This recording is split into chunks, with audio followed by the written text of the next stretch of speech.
Hello नाज़रीन, आप देख रहे हैं ड्रामा सीरियल उम्मे आयशा। अगर आपको हमारी ये वीडियो अच्छी लगे इसको लाइक करें और हमारे यूट्यूब चैनल पाकिस्तान ड्रामा को सब्सक्राइब करें।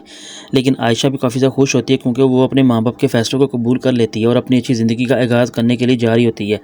लेकिन जो असवद होता है, जब वो उसकी शादी में आता है तो आयशा उसे देखकर बड़ी हैरतज़दा हो जाती है और बल्कि उससे पूछती है कि मैंने तो समझा था कि शायद आपको अनुशे आने नहीं देगी। लेकिन जो असवद होता है वो आयशा से कहता है कि ये तुमने कैसे सोच लिया कि मैं ना आऊँ तुम्हारी शादी में, बल्कि मैं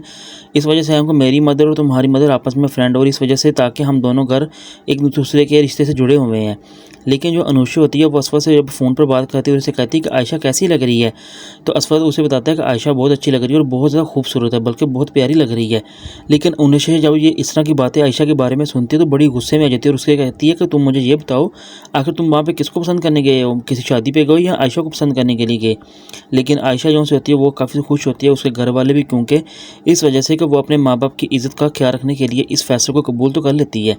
लेकिन जो उसके शौहर की माँ होती है वो आयशा के माँ बाप से और इनसे कहती है कि मेरे बेटे को फ़ोटोग्राफी में भी काफ़ी ज़्यादा शौक़ है और मेरे ख्याल से वो अपने साथ इस फ़ोटोग्राफी को लेके ही आया क्योंकि वो इस पिक्चरों को शूट कर सके और इतनी यादगार लम्हात को। लेकिन जो आयशा से वो उसकी माँ कहती है कि मुझे लगता है कि तुम्हें इस स्कार्फ़ में बिल्कुल भी फ़ोटोज़ नहीं लेनी चाहिए ताकि वो बिल्कुल भी अच्छी नहीं लगेंगी, इसलिए तुम्हें ये स्कार्फ़ और ये हिजाब उतारना पड़ेगा। लेकिन आयशा जब ये बातें सुनती है तो बड़ी एकदम से डर जाती है और बड़े गुस्से में आ जाती है, बल्कि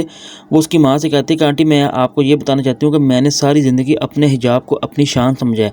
ये मैं कभी भी नहीं उतार सकती। और हाँ, रही बात आपकी फ़ोटोग्राफ़ी की, आपको अगर फ़ोटोग्राफ़ी लेनी है तो आप इसी हिजाब में ही लेंगी, बिना हिजाब के मैं कभी भी कोई फ़ोटोग्राफ़ी नहीं भी ले सकती। लेकिन आयशा जो होती है वो उसकी माँ से कहती है कि ये आप क्या, अगर किसी के कहने पर भी मैंने कभी आज तक अपने हिजाब को नहीं उतारा क्योंकि यही मेरी सबके लिए बड़ी शान है। लेकिन जब उसकी माँ इस तरह की बातें सुनती है तो वो बड़े गुस्से में आती है, बल्कि वो फ़ौरी अपने बेटे को कहती है जहाँ से जाने के कि हम यहाँ पे शादी नहीं करेंगे।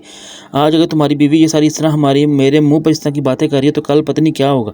लेकिन मैं तुम्हारी शादी अब यहाँ पे नहीं करूँगी क्योंकि मुझे नहीं लगता ये हमारे लिए मुनासिब होंगे। लेकिन आयशा जो से होती है वो इस फ़ोटोग्राफ़ी के हिजाब के मुतल्लिक़ सारी बातें उनसे कर देती है, बल्कि हिजाब उतारने से इनकार कर देती हैं। लेकिन जब आयशा जब देखती है कि उसके माँ बाप जो होते हैं उस लड़के के, वो फ़ौरी वहाँ से चले जाते हैं बिना शादी के। लेकिन सभी को ये गम होता है कि आखिर ये ऐसा क्यों किया, एक फ़ोटोग्राफ़ी की वजह से उसने इतना रिश्ता तोड़ दिया, आखिर वो ऐसा कैसे कर सकते हैं।